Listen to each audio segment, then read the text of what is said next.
Okay, how can you differentiate between call by value and call by reference with example in C programming है call by value र call by रेफरेन्सको बारेमा बुझ्छौँ हामी पहिला call by value भनेको the process of passing values of variable from calling function to the call function is called call by value हामीले पहिला factorial question number 1 फ्याक्टोरियलको क्वेसनमा हामीले गरेको थियौँ त्यसमा हामीले a र b मेन फंक्सनबाट दुईटा भ्यालुलाई अर्को कल फंक्सनमा पास गरेर त्यो भ्यालुलाई हामीले पछि प्रिन्ट गरेको थियौँ फेरि मेन भ्यालुमा रिटर्न गरेर है त्यसरी गर्नु मतलब त्यो भनेको कल बाई भ्यालु कल गरेर गरेको त्यसमा हामीले ए र बी को एक्स र वाईमा त्यसरी पास गरेर कल गरेर लास्टमा गरेको थियौँ है कल बाई रेफरेन्समा चाहिँ हामीले के गर्छौँ भने हामीले call the process of passing memory address of variable from calling function to the call function भन्छ यसमा तोकेर भनेको छ मेमोरी एड्रेस नै पास गरेर गर्ने भनेर है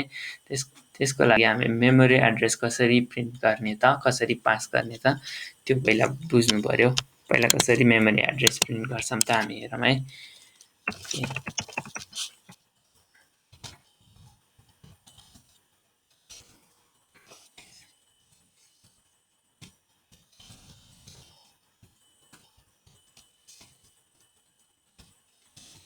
सिम्पली हामीले एउटा भ्यालु एक्स इक्वल्स टु अब एक्सको भ्यालु सपोज 5 दिएर हेरौँ होइन अब एक्सको भ्यालु प्रिन्ट गर्नु पर्यो अरे हामीले डेफ द एक्सको भ्यालु के हो भनेर प्रिन्ट गर्नु पर्यो the value of x is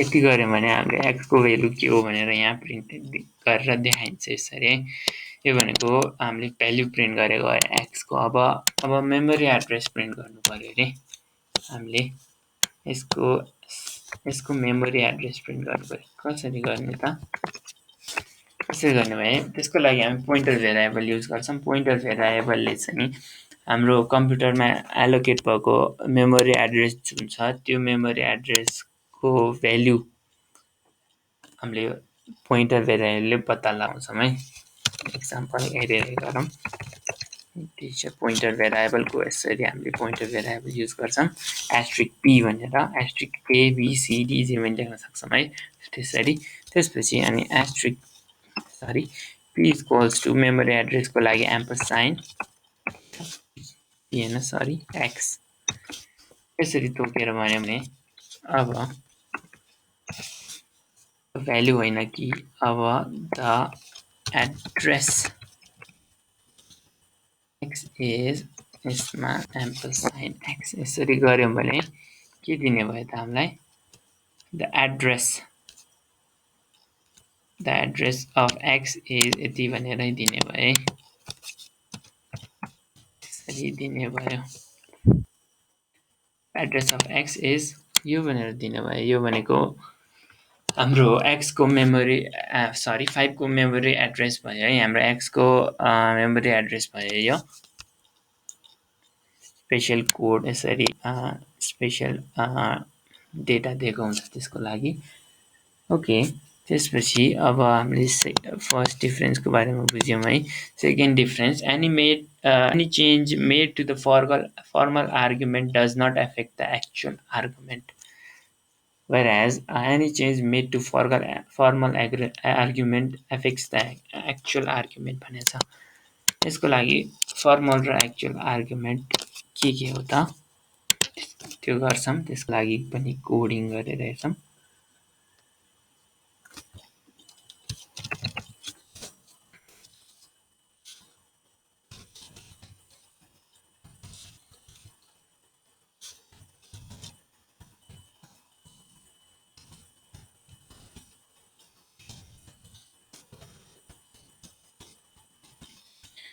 simply यसमा के गर्छौँ त फर्स्टमा हामीले हाम्रो मेन फङ्सनमा दुईटा भेरिएबलको नम्बर दिन्छौँ है एक्स ओके एक्स युज गरौँ ए र बी युज गरौँ इन्टिजर ए इक्वल्स टु फर्स्टमा ए को भ्यालु चाहिँ 2 दिउँ ए को भ्यालु चाहिँ 2 दिउँ त्यसपछि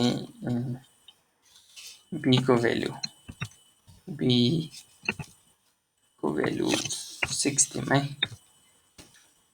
गरौँ। त्यसपछि अब यो मेन फङ्सनमा a र b को भ्यालु प्रिन्ट गरौँ। def value of a and b is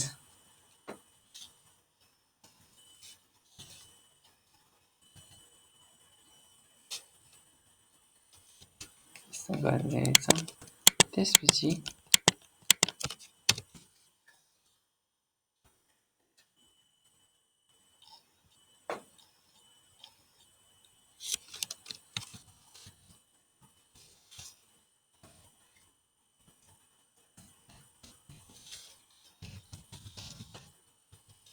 value of a र b के हो त यो प्रिन्ट गर्छौँ।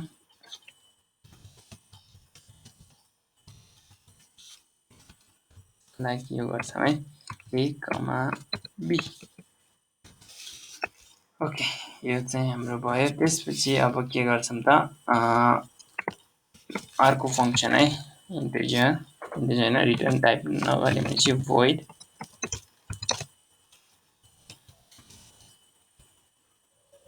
फङ्सन भनेर गर्छौँ। अनि यसमा भ्यालु पास गर्नको लागि x एन्ड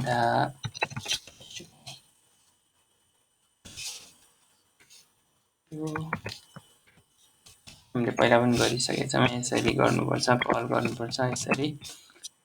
ओके अब x को भ्यालु फेरि अब हामीले दुईटा दिएर हेरौँ है। x को भ्यालु चाहिँ 10 अनि y को भ्यालु चाहिँ 20। ओके 20 यसरी x र y को भ्यालु दिएर हेरौँ।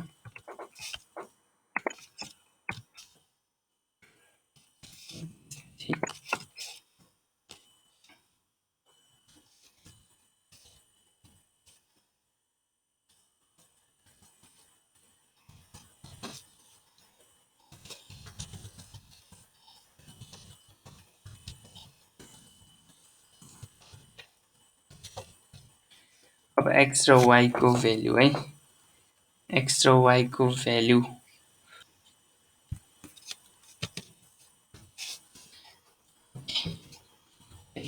a and b। ओके यहाँ सर्टेन चेन्ज गरौँ। a and b before call गर्नु अगाडि हो। अब यसको भ्यालु रिटर्न हुँदैन, तर यहाँ हाम्रो फङ्सनमा रिटर्न हुन्छ है। त्यसको लागि के गर्छौँ फङ्सन गएर भ्यालु रिटर्न हुन्छ यो दुईटाको a र b है। यो हाम्रो के हो त यो हाम्रो कलिङ फङ्सन। अनि हाम्रो यो चाहिँ के भनेको छ any changes made to the forward argument doesn't change the actual argument। यसलाई हामीले यसलाई हामी एक्सप्लेन गरिरहेछौँ है। यो भने के हो त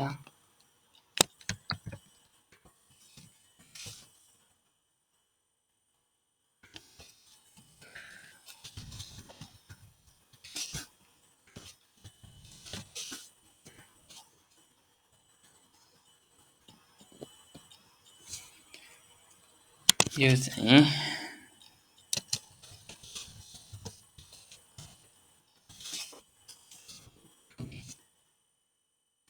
एरर एक्सपेक्टेड भनेको छ।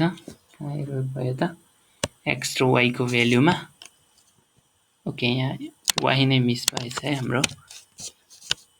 यसलाई रन गरेर हेरौँ भने के देखाउँछ भने हाम्रो value of a and b before calling के छ त value of a equals to 2 and value of b equals to 6। Value of a पहिला 2 छ, b को 6 छ, अनि त्यसपछि okay value of x and y in called function के छ त value of x and y हाम्रो x को भ्यालु सरी यहाँ प्रिन्ट भएन छ x र y को भ्यालु है in called function is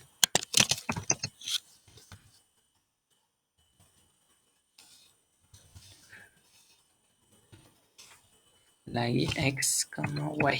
okay okay problem नहोला,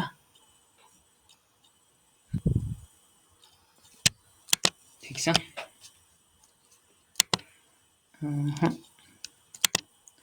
मिलेन भनेर भनेछ। Your expected value of x is in called function x and y. यहाँ कमा छुटेछ। अब हेरौँ है त, यहाँ value of A and B before calling के छ त, ए इक्वल्स टु 2 अनि भ्यालु त्यो भनेको यहाँ ए इक्वल्स टु 2 अनि बी इक्वल्स टु 6 है। ए को भ्यालु 2 एन्ड बी को भ्यालु 6 छ। अनि value of X and Y in called function is 10 and 20, ठिक छ। यो भनेको यहाँ x is equals to 10 अनि y is equals to 20 छ है। त्यसपछि आफ्टर कल भइसकेको पछिको भ्यालु के हो त, त्यो पनि पत्ता लगाउनु पर्यो हामीले। आफ्टर कलिङ यहाँ, ठिक छ। कल भइसकेपछिको भ्यालु के हो त भनेर हामीले पत्ता लगाउनु पर्ने, त्यो चाहिँ प्रिन्ट भएन। ओके, आफ्टर कलिङ यहाँ प्रिन्ट भएर रहेछ।